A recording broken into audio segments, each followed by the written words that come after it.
আচ্ছা রাজীব, তোমাকে একটা প্রশ্ন করি। আচ্ছা, এই যে সারা দিন এই যে এত পরিশ্রম করো, রিলস ভিডিও বানাও, কন্টেন্ট বানাও, যদি আল্লাহ যদি দেয়, দর্শকরা যদি চায়, যদি কখনো ভাইরাল হতে পারো, তখন আসলে তোমার প্ল্যান কি? আসলে এমন একটা প্রশ্ন করলে সাদ্দাম, কিন্তু আমি কিভাবে যে ভাষায় প্রকাশ করবো আমি আসলে বুঝাতে পারতেছি না। তবে আমি জানি না আসলে আমাদের এই ভিডিও মানুষ দেখে কিনা বা দেখবে কিনা, বা কোনোদিন আমাদের এই কষ্ট সার্থক হবে কিনা তাও জানি না। এটা একান্তই আমি মনে করি এটা দুঃস্বপ্নের মতোই মনে হয় আমার কাছে। আমি তারপরেও বলতেছি, আসলে এই ভিডিওটা যে করতে আসি না, অনেক কষ্ট হয়, অনেক। কোন দিক থেকে কষ্ট হয় জানো? আমি বাইরে চাকরি করি, বাড়িতে আসি, আমি আমার বাবার সাথে ফজরের আজানের আগে উঠি, মাঠে যাই, কাজ করে অন্তত 2-1 গোপ কাজ করার পরে ফজরের আজান দেয়, আমার আব্বু চলে যায় নামাজে। আমি তখনও করি, আমি জানি যে আমি আব্বুর সাথে কাজটা শেষ করে পরবর্তীতে আমি এই সাদ্দামের সাথে তোমার সাথে কন্টেন্টে আসবো বা করবো। আসলে জীবনে কোনোদিন ভাইরাল হতে পারবো কিনা জানি না। অনেকেই অনেক রকম হাসাহাসি করে, আমরা টিকটকার, হ্যান ত্যান। আসলে তো এগুলো টিকটকার যারা জানে না তারাই বলে। তো সত্য কথা কি জানো সাদ্দাম, অনেক কষ্ট করে এই ভিডিওগুলো করি জানো, সারাদিন কষ্ট করি, মাঝে মাঝে খাই, মাঝে মাঝে না খেয়ে বাড়ি থেকে খাই, পকেটে টাকাও নাই, তারপরেও আমি মানুষকে বিনোদন দেওয়ার জন্য করি। বাড়িতে যে ভাত খাই তাও বুঝতে দিনে যে আমি অনেক ক্ষুধার্ত, আমার কাছে টাকা নাই, তোমার কাছে থাকে না, ওর কাছে থাকে না। মাঝে মাঝে হয়তো তোমার আমি বলি সাদ্দাম খুব খিদা লাগছে, একটা সিঙ্গারা খাওয়া, তো তুইও মাঝে মাঝে বলিস যে না, সিঙ্গারা তো এর মধ্যে খাওয়া ভালো না বা টাকা নাই, তখন হাসি মুখে মানে নেই।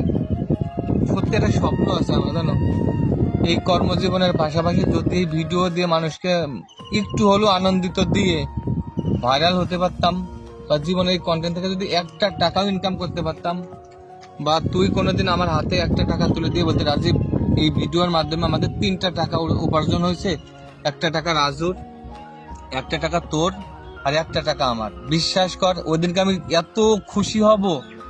আর ওই টাকাটা সম্পূর্ণ নিয়ে আমি আমার আব্বুর হাতে দিয়ে বলবো, বাবা আমি তোমাকে কষ্ট দিয়ে তোমার কাজ না করে আমি যাই পোলাপানের সাথে ভিডিও করছিলাম, এখান থেকে আমার 1টা টাকা ইনকাম হয়েছে। প্রয়োজন ওই 1টা টাকা আমি পুরোটা আব্বুর হাতে দিয়ে আমি পকেট থেকে তোদেরকে 5 টাকা খাওয়াবো। আমার অনেক স্বপ্ন যে যদি জীবনে এরকম কিছু করতে পারতাম। সত্যি আমি আচ্ছা ঠিক আছে, এখানে কান্নাকাটি, মন খারাপ করার কিছু নেই। রাজু, তোমার কাছে একটু জানতে চাইবো যে যদি সেম জিনিসটা তোমার সাথে হতো, যে যদি ভাইরাল হতে, যদি দেখা গেল যে কিছু রোজগার হলো, অনেকেই তো করছে, আসলে রোজগার তো করছে, তখন তুমি সেই অর্থটা দিয়ে তুমি কি করতে? আমার খুবই ইচ্ছা যে এই প্ল্যাটফর্মে এসেছি, আমার অনেক বাধা বিপত্তি এসেছে, তারপরে আমি লেগে আছি যে উপরাল্লাহ একদিন আমার যদি সবার মাঝে তুলে ধরতে পারে তাহলে আমি খুবই ধন্য, এবং এক্ষেত্রে আমি গরিব দুঃখীদের পাশে দাঁড়াবো, এটাই আমার আশা।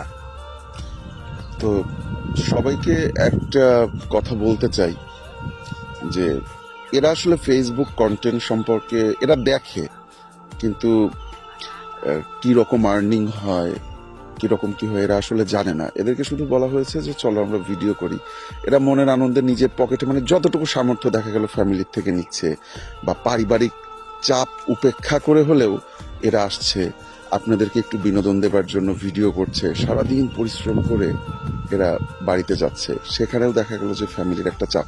না, আমি বলছি না যে আমাদের ভিডিওগুলো আপনারা ভাইরাল করুন, আমি বলছি না যে আপনাদের ভিডিওগুলো, আমাদের ভিডিওগুলো আপনারা অনেক অনেক দেখেন, বলছি না, শুধু এতটুকুই বলবো যে আপনারা একটু সাপোর্ট করেন।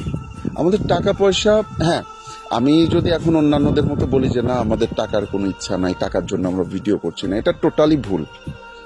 এটা একটা মিথ্যা কথা বলা হবে। টাকার জন্য সবাই পথ চলে, আমরাও চলছি। তো দুনিয়াতে বেঁচে থাকতে গেলে টাকারও অনেক প্রয়োজন আছে। আমরা শুধু আপনাদের বিনোদন দেবার জন্য ভিডিও করছি না। যদি বলি যে না শুধু বিনোদন দেবার জন্য ভিডিও করছি, তাহলে সেটা ভুল। আমরা বিনোদনের পাশাপাশি কিছু অর্থ উপার্জনের জন্য ভিডিও করছি। এখন বাকিটা আল্লাহর ইচ্ছা আর আপনাদের সাপোর্ট। আপনারা যদি আমাদেরকে সাপোর্ট করেন তাহলে হয়তোবা সামনে আমরা অনেক দূর এগিয়ে যেতে পারবো। এবং আজকে যে ওদের কথা শুনলেন, আপনারা হয়তো অনেকেই ভাবতে পারেন যে না এটা শুধুমাত্র আপনাদেরকে ইমোশনালি ব্ল্যাকমেল করার জন্য আপনাদেরকে ওরা বলেছে বা আপনাদের সামনে এভাবে ইমোশনাল হয়ে গেছে। নো, ওরা সত্যি মন থেকে, আমি এমনি দুষ্টামি করে ওদেরকে ক্যামেরা ধরলাম যে ওরা কি বলে, তো ওরা আসলে দুজনেই ইমোশনাল হয়ে গেছে। তো আপনাদের সবাইকে বলবো ভিডিওটা অনেক লং হয়ে যাচ্ছে। আমরা এখন এসেছি ভিডিও করার জন্য, তো ভিডিও করছিলাম এর মধ্যে ওদেরকে আসলে জিজ্ঞাসা করলাম। তো আপনাদেরকে শুধু এতটুকু বলবো যে আপনারা আমাদেরকে সাপোর্ট করুন। আপনাদের সাপোর্টের কোনো বিকল্প নেই আমাদের সামনে এগিয়ে যাওয়ার জন্য। আপনারা যদি আমাদেরকে সাপোর্ট করেন তাহলেই হয়তো আমরা সামনে এগিয়ে যেতে পারবো। তো সবাইকে শুধু এতটুকু বলবো, অবশ্যই আমাদের সঙ্গে থাকুন, আমাদের পাশে থাকুন। আপনারা আমাদের পাশে থাকলে আমরা সামনে এগিয়ে যাবো এবং আপনাদেরকে আরো ভালো ভালো কিছু উপহার দিতে পারবো। তো সবাই ভালো থাকুন, সুস্থ থাকুন। আমরা এখন আবার শর্টে যাচ্ছি। আল্লাহ হাফেজ।